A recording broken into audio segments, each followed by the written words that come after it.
Hello, this is Alex from ONG Tax and Accounting Services. It is already 2024 and we have some exciting updates for you. The first update that we're going to talk about, which is the focus of this video, is the Corporate Transparency Act. Now, the Corporate Transparency Act was passed by Congress in 2021 and it requires domestic and certain foreign entities to report or disclose their ownership information.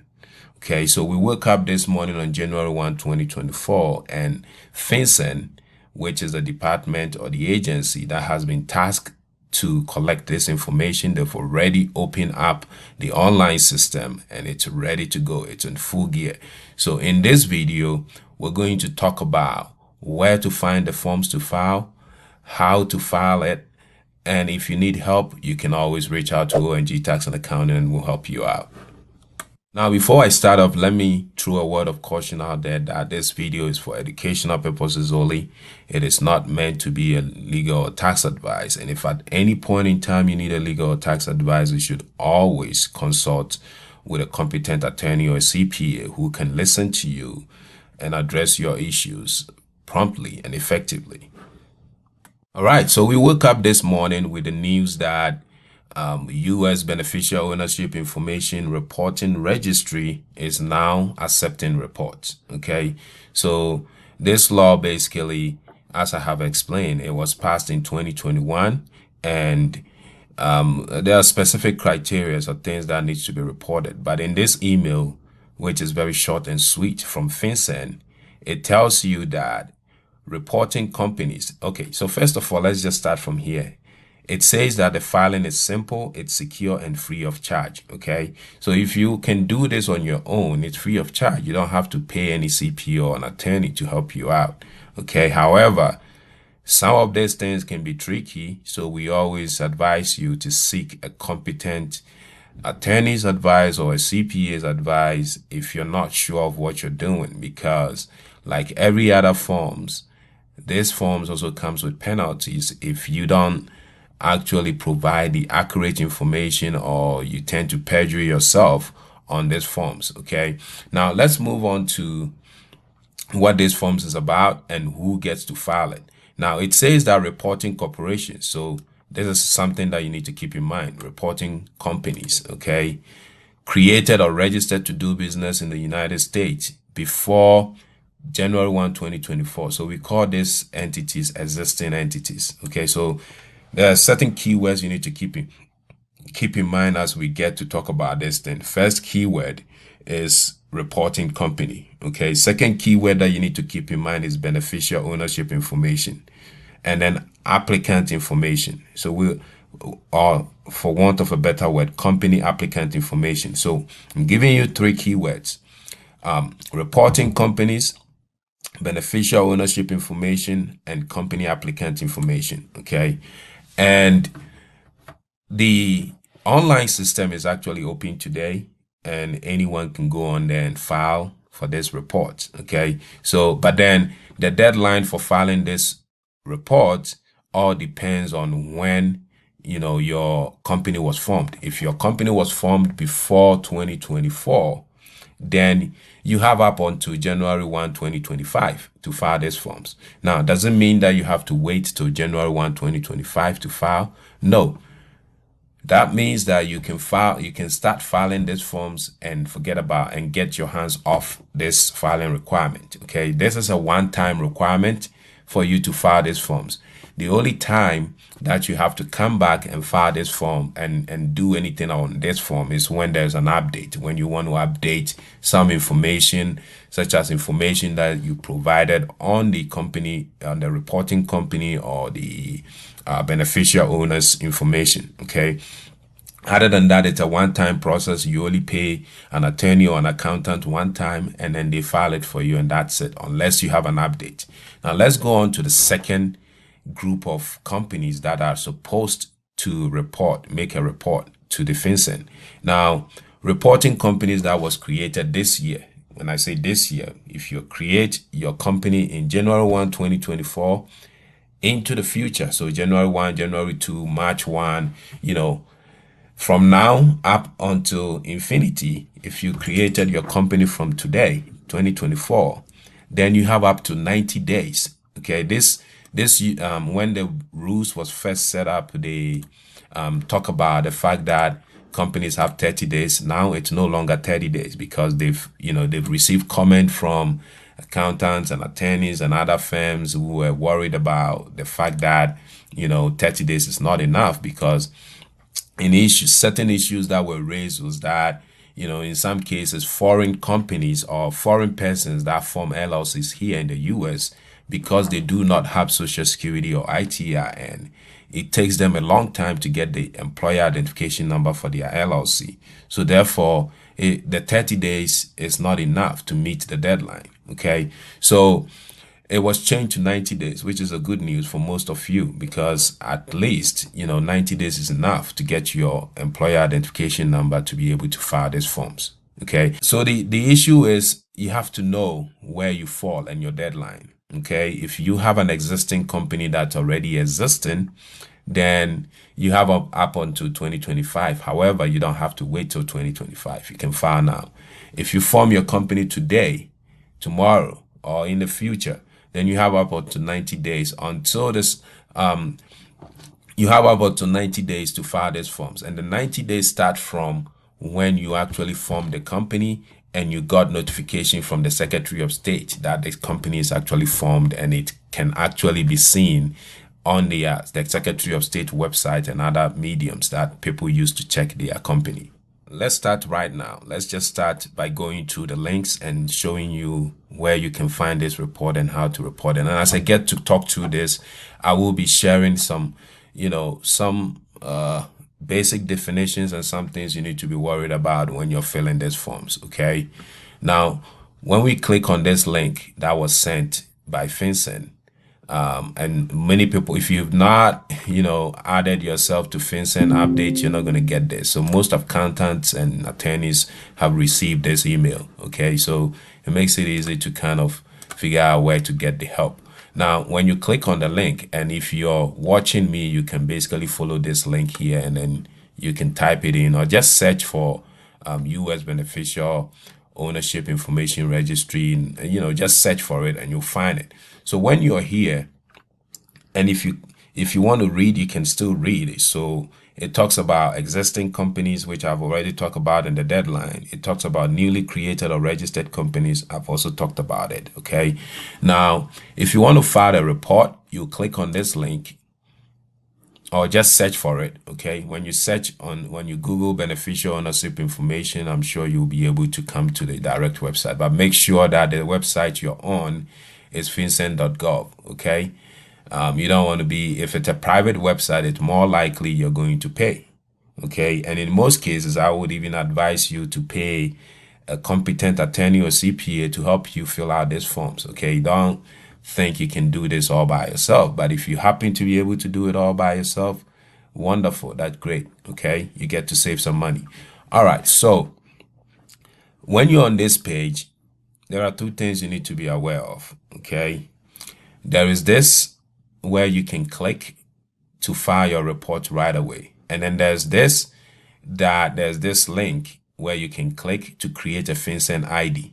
Now, if I were you, I would create a FinCEN ID because it makes things easy. Okay. It makes things easy in the way that, especially for people that are in the regular business of forming LLCs and forming corporations, those attorneys that form corporations all the time, if your company was formed from 2024 going forward, you need company applicant information. All right. And that company applicant, it has to be an individual. And if that individual is going to give you their name, their date of birth, and their passport or ID, it's going to be worrisome. And so FinCEN has created a methodology where that individual himself can go onto the FinCEN website and then put in the information that FinCEN needs directly to get a FinCEN ID. So basically, it's a way of protecting your personal information from, going into so many hands. So a quick example, you're an attorney, you form like thousands of LLCs for people.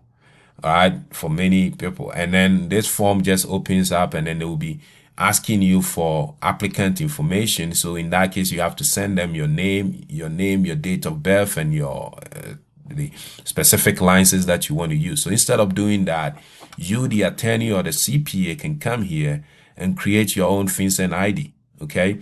Now, the FinCEN ID is also not just limited to attorneys. If you are a person, you could also create your own FinCEN ID, because when it gets to filing the actual report, it's so easy. It makes it so easy for you to file the report and move forward with it. And you get to understand why as we move forward. So here it is. So first, you click on it.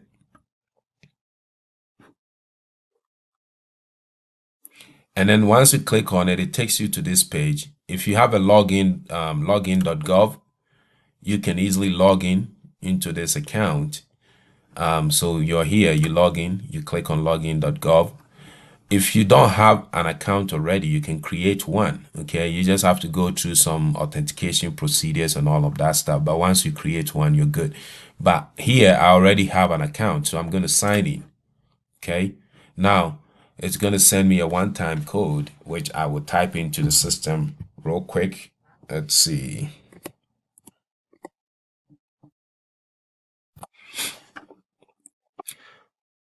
Okay, so it's going to log me in right now. Okay, so here, once you log in, you can be able to create your own FinCEN ID. Okay, I have already created mine, and so I have an ID. So for example, if you have an attorney that has, gone through all that procedure, has provided their name, and they've uploaded their passport and or their ID, the FinCEN is going to give them this unique number, and this is what they're going to use, and they'll give it to you as a company applicant, and you will use it to file for your reports. Okay, now you as an individual can also use this. You as the beneficial owner can also come here and get your FinCEN ID. I'm not sure, there might be situations where you may have to provide your beneficial information to people. Especially if you're someone that owes, you have ownership in so many LLCs or so many corporations, so many entities, and instead of, sending your personal information to many accountants and attorneys, you can just come here and get a FinCEN ID. Okay. So this ID, once you get it, you give it to whoever is requesting it to be able to help you file these forms. Okay. So here I already have one. Okay. So FinCEN ID is very important, and I would recommend that you get one. All right. So still on the FinCEN ID, once you get it, you would realize that there are cases where it asks you to correct a prior report or update a report. So we'll go through, we'll walk you through some few scenarios where it requires, where a correction is appropriate or an update is appropriate. All right, so here are cases where, a corrected report, prior report will be needed. Let's just say that, you provided a wrong date of birth, or you provided a wrong passport ID, and stuff like that. Then you would use a corrected report. Updated report is when the information that you provided earlier has changed. Okay, so it's not based on a mistake, it has changed. So if it has changed, things like you could have a name change, or you could have like a new passport or a new ID was issued to you and it has a new number. Okay, so those ones are the ones that you need to come and change. And even if your residential address has changed and all the stuff you provided, so you have to know the difference between correcting versus updating. Okay, correction more likely has to do with correcting mistakes that you made, or certain omissions that you created, okay, or certain commissions that you created on this form. And updated is if new information comes up or something has changed, then you come and update. So I hope this makes sense. Okay, now let's move on to the actual forms. All right, so we have the actual forms here. Okay, here's where you're going to click it. You're going to click and go to the forms itself. Now click on get started, And looking at this interface, it looks similar to how the FBAR reports are structured and how, the layout is. Because FBAR, they give you, if you're filing FBAR, or for some of you that are familiar with FBAR filings, if you're filing it, you get an option to use a PDF. You complete a PDF and you upload it back into the system. And then there's also the online option where you stay on the website to file it. Okay. But I would prefer to use the online option and just file everything. So I'll click on the online. You have to agree to the terms and conditions in there and all the warnings and perjury statement. And then, so this, again, you have issues whether you're filing initial report, and for the purpose of this training or this video, we're only going to be, walking you through the steps of filing an initial report. Okay, we're not going to talk about prior report or correcting a report or updating a report, because I've explained it in the earlier slide. All right, so in this case, we're going to be filing an initial report. The date is already filled in for you. After you click on the initial report, you move on. Okay, so let's explain these tabs here. This is reporting company. This is the company that is you're reporting the information on. Okay, so for example, if you have an LLC, the LLC, all of this field is the LLC's information that needs to be provided. If you have a company applicant, okay, and this company applicant field only applies to companies that were formed this year in 2024 going forward.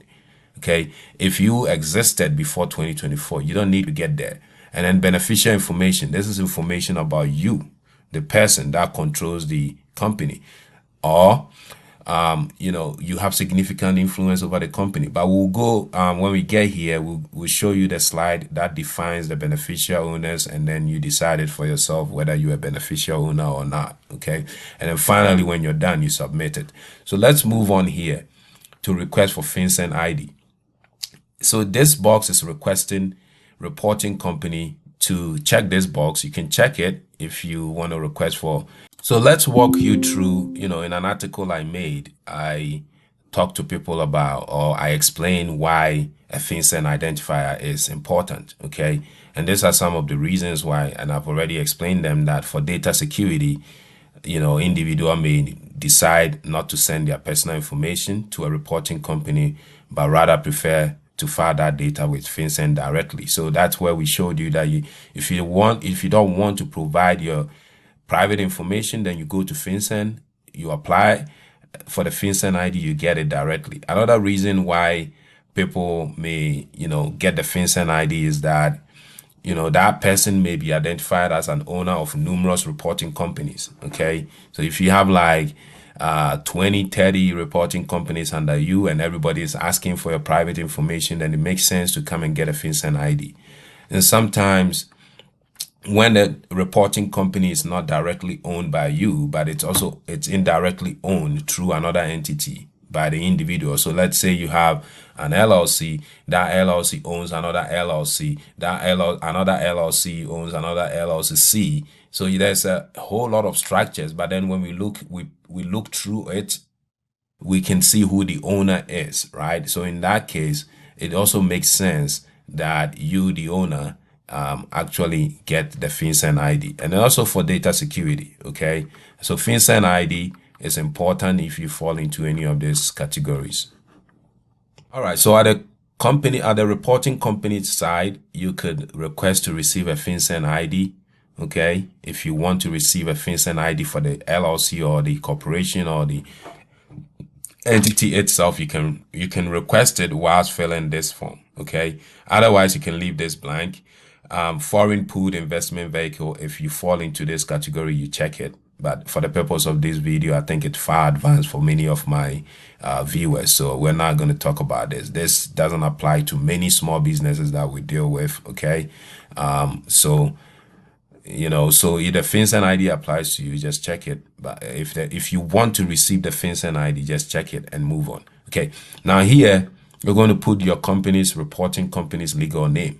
Okay. So whatever name you form the company with, ABC LLC or Acme Inc., you put it here.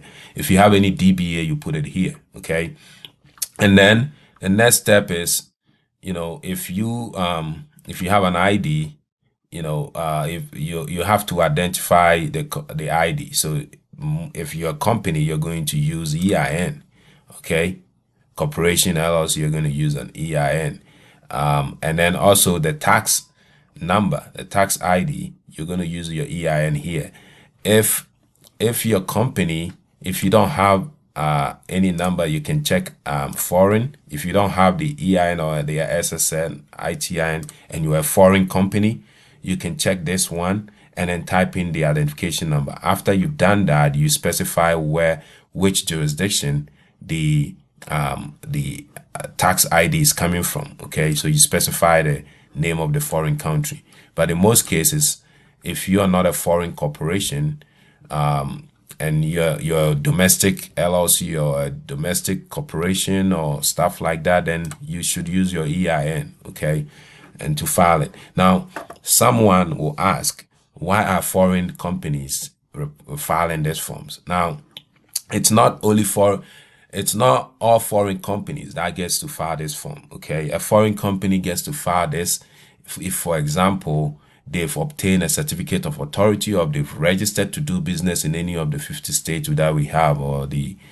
territories, okay? And then you have to specify. But in most cases, if you're just a foreign company, you have no connection here in the US, you've not registered your business with the Secretary of State in any state, then you don't have to, care about these forms as a foreign company, okay? Now, all domestic companies are required to file these forms. Okay, so this form does not only apply to a specific group of people. It applies to every kind of company that form in the US or any kind of company that's registered to do business in the US, unless you are exempt. Okay, if you are exempt, you can go to my articles, or if you want to know the type of companies that are exempt, my article here, will tell you, give you a whole list of companies that are exempt. And but for the most part, many of the companies that we work with are not exempt. Okay, so you have to file this form unless you are exempt. Okay, cool. So once you put in the company's name, the tax identification number, and then if your tax ID came from a foreign jurisdiction, you have to state it. Okay, and then current US address. Now, this is a tricky part, okay? This is asking you for US address and if you click on here for help, it says your principal place of business. Many of my clients that I work with are foreign persons, and they may say, well, I operate from, outside the US, and so I have a foreign address, so I don't, US is not my principal place of business because my headquarters is in a foreign country and I'm based in a foreign country. However, the options here does not have any foreign country option. So if you fall into that foreign person that owns a US LLC or corporation, you could just put in your, the address, your virtual address, or the US address that you use to file your tax returns, okay?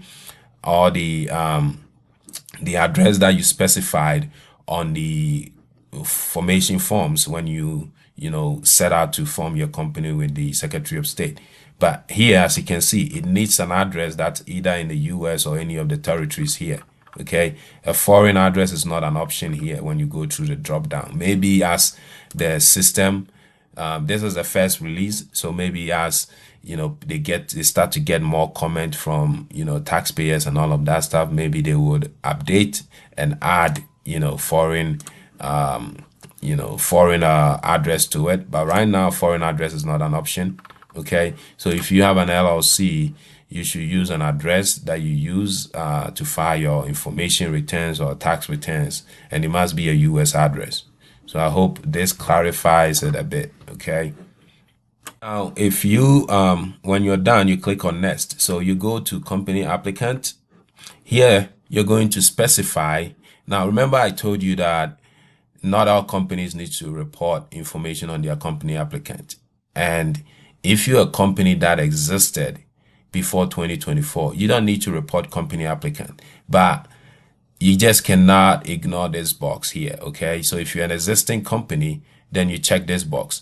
If you form your company in 2024, then you need this information. Okay, if you have to contact your attorney or CPA or the company that helps you formed this your company, and ask them for a FinCEN ID. If they cannot give you a FinCEN ID, then they have to provide all this information, all this personal information, right? So you have to provide your date of birth, the business or residential address, and all of this stuff. And they also have to, if they trust you enough, maybe, and they will also have to provide you their license information, their ID or passport. So this is why the company applicant himself need to take up that task to go to FinCEN and register for a FinCEN ID, so that the only thing they will give you is the FinCEN ID. And once you put in the FinCEN ID, all of this part grays out and you don't have to complete all this part. Okay,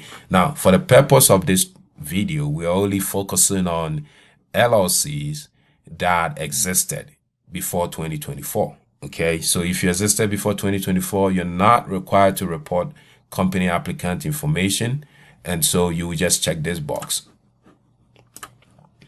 Okay, now who is a company applicant? Let's go and read the definition a bit. So here, who is a company applicant? In the case of a domestic reporting company, the final rule defines a company applicant to be the individual that files the document that created the domestic reporting company. And if you're a foreign reporting company, the company applicant will be the individual who files the document that first registered the entity to do business in the United States. Okay. All right. So once you click on the company applicant, company applicant, and you state that it's a existing reporting company, this grays out. And you don't have to do anything here. You're good. And then you move to the next step, which is the beneficial owner information.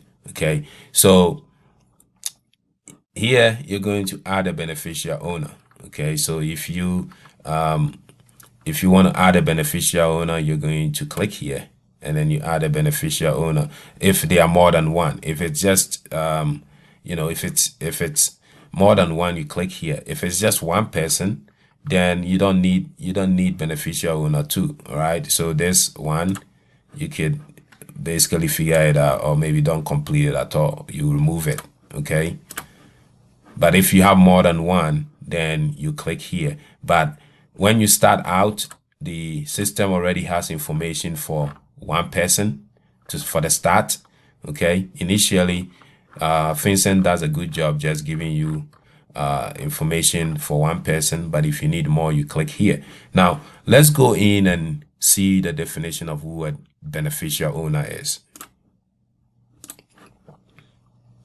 All right, so under the CTA, the final rules defines a beneficial owner with respect to a reporting company as any individual who directly, indirectly, either, okay, exercises substantial control over a reporting company or owns or controls at least 25% of the ownership interest of a reporting company. Okay, so the final regulations, I mean, the one that makes it more easy to figure out who owns the company is this 25% ownership. Okay, so most people will use this interpretation. But if you want to use this exercise substantial control over a reporting company, okay, if you feel like, this doesn't apply to me, you still need to look beyond that and look to see whether you exercise substantial control over a reporting company. And you should review the final regulations on the factors that the IRS consider,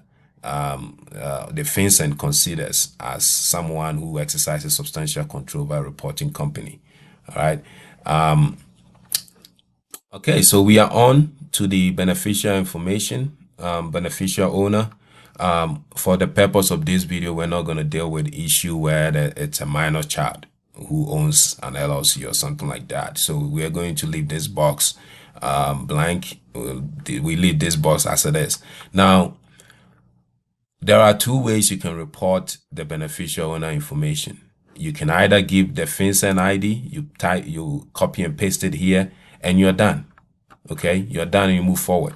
Because this information below that's being requested is the information that I talked about when I encourage people to go get a FinCEN ID. So these are information that you already provided to get a FinCEN ID. So once you put in your FinCEN ID, you're good, and you don't have to provide any other, you don't have to do any other thing on this page. So for example, I put in my FinCEN ID, okay, and everything grays out, okay. I don't have to do anything anymore. But then if you delete it, then it opens up. Okay, and then you have to also state whether you're an exempt entity. Now, if you need more help as to what is an exempt, there are many types of companies that are exempt. So definitely read the regulations or go to my article and read it here. If you type in this keyword beginning 2024, domestic and certain foreign entities, you would get to read all of that stuff on who is exempt and who is not exempt. Okay, so even if you are exempt in your initial report, you have to come here and state that you are exempt, and then all of that stuff. Now, yeah, so because we provided a FinCEN ID, we don't need to complete the rest of the stuff here. So it makes it easy, and so you can see why it makes sense to go get a FinCEN ID before you even start preparing these forms. Okay, and once you're done, whoever is filing this form, must be authorized to file these forms on behalf of the company. So you state the name, email address, and then you have to agree. You have to also agree. You have to also state that you're a human, you're not a robot trying to fill out these forms. Okay. So that is what the Corporate Transparency Act is all about for now.